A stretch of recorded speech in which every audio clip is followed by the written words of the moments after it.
With the release of Karate Kid Legends, we now have 6 Karate Kid films, so today I thought it was time for me to stop and rank all 6 Karate Kid films ranked from the worst to the best. Please note that everything that I will say in this video is just my very own opinion. My name is SW Nation, and you are free to comment down below your very own ranking of the Karate Kid films ranked from the worst to the best, just like me, or you could just do your favorite. Add in the seasons of Cobra Kai, add in the show as well.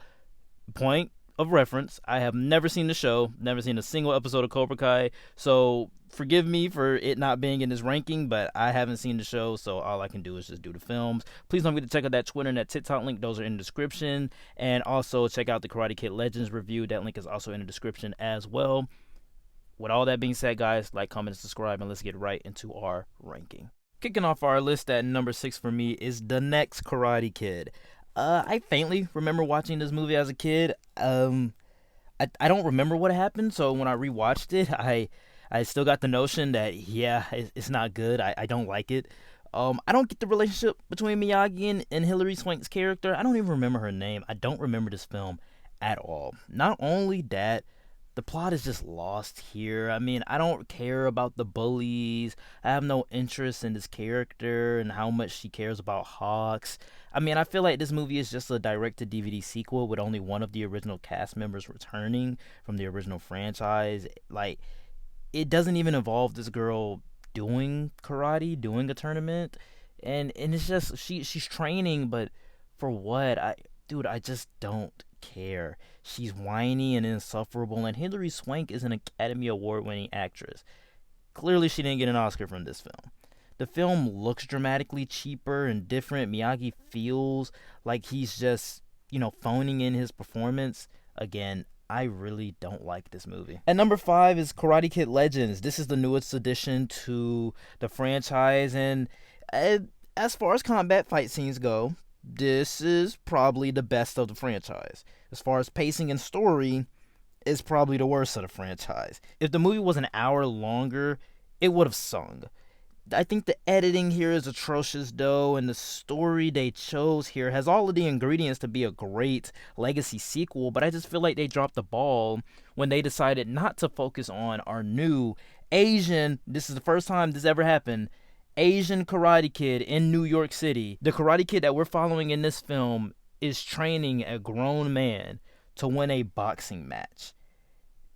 Incredibly stupid. I also think Han and Daniel were just shoehorned in here and just not needed until the last 20 minutes. Mr. Han is not Mr. Miyagi, and I think the writing definitely tried to make Jackie Chan's Mr. Han feel like Mr. Miyagi when those two characters are entirely different. Yeah, there are similarities, but Mr. Han has a very tragic backstory, and he rarely joked, barely even joked like Mr. Miyagi did. I also think they just plucked Ralph Macchio off the set of the final season of Cobra Kai because he just pops up here and he's just not needed for the story. You take out Daniel and it doesn't change anything. This film had potential, showing Daniel, who has history with Mr. Miyagi in karate, and Mr. Han, who has history, in kung fu, and kind of bridging those two together. There is potential here. The trailers showed it, but it never lived up to the first 20 minutes of this film.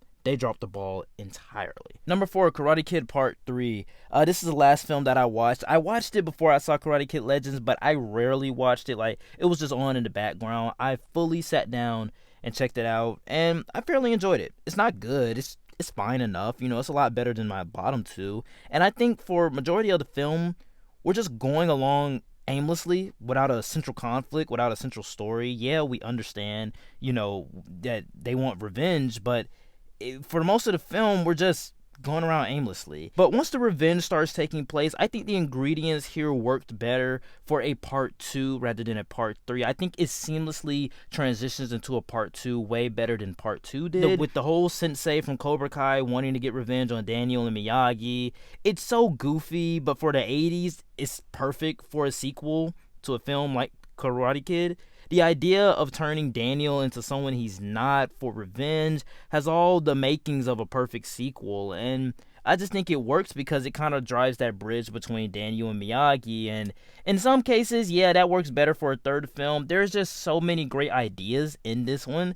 it just loses the heart and charm of the original too. Our top 3 list, Karate Kid Part 2. I actually like this movie. I watched it with my mom, and it works more of like a third film and a Miyagi feature rather than the second Karate Kid film, just like how Part 3 works better as a Part 2.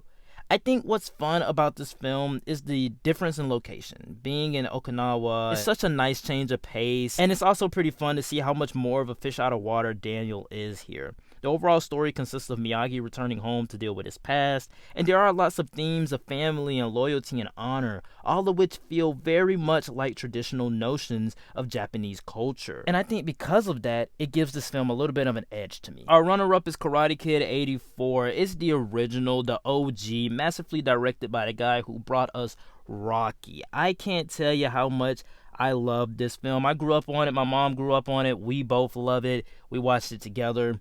I mean, growing up, I loved, Karate Kid, all things, Kung Fu, all things martial arts. So watching this movie was just the greatest thing ever as a kid. It doesn't have the goofiness of the sequels. It follows a pretty formulaic story, but at its core, it's the heart and the drama with these characters that makes you really gravitate towards the entire film. Yeah, it's predictable and takes a while to get going, but it's sincere with this execution thanks to this 2 leads providing a wonderfully heartwarming story about a boy looking for a father and a man looking for a son. I think that's what makes this kind of the perfect martial arts film in my opinion. But coming in at my number 1 has got to go to Karate Kid 2010. Yes, this is purely off nostalgia. Yes, in no good faith could I put this below 84. Look, we all know 84 is the original. It's the first to ever do this type of story in this franchise.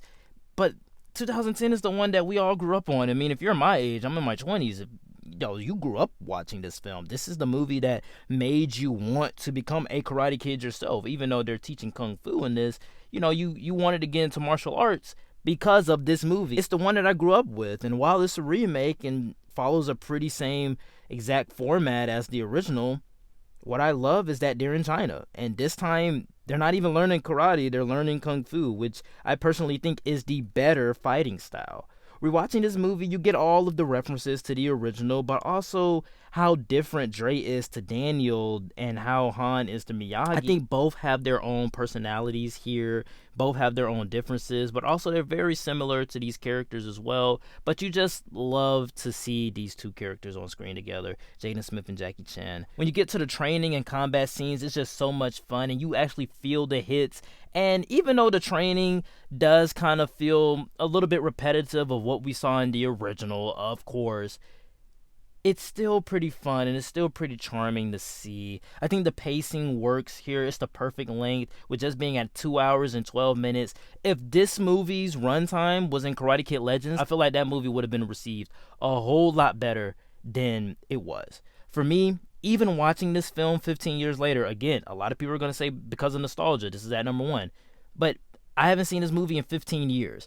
And when I started rewatching this movie, all of the memories came back, all of the feels came back, and by the end, I still see it as a satisfying update to the original. This is why Karate Kid 2010 has to come in at number 1. Alright guys, that is it for the ranking. Please know that everything that I did say in this video was just my very own opinion. My list was certainly not the right list, it was just my list, and you are free to comment down below your very own list of all of the Karate Kid films ranked from the worst to the best, just like me, or you could just do your favor. You can even add in Cobra Kai if you have seen the show. Again, I have not seen the show. With all that being said, guys, like, comment, and subscribe. Please don't forget to check out that Twitter and that TikTok link. Those are in the descriptions, along with that Karate Kid Legends video. That review is also in the description as well. It's not getting that many views. Run those views up, please. And I will see you all next time. Peace.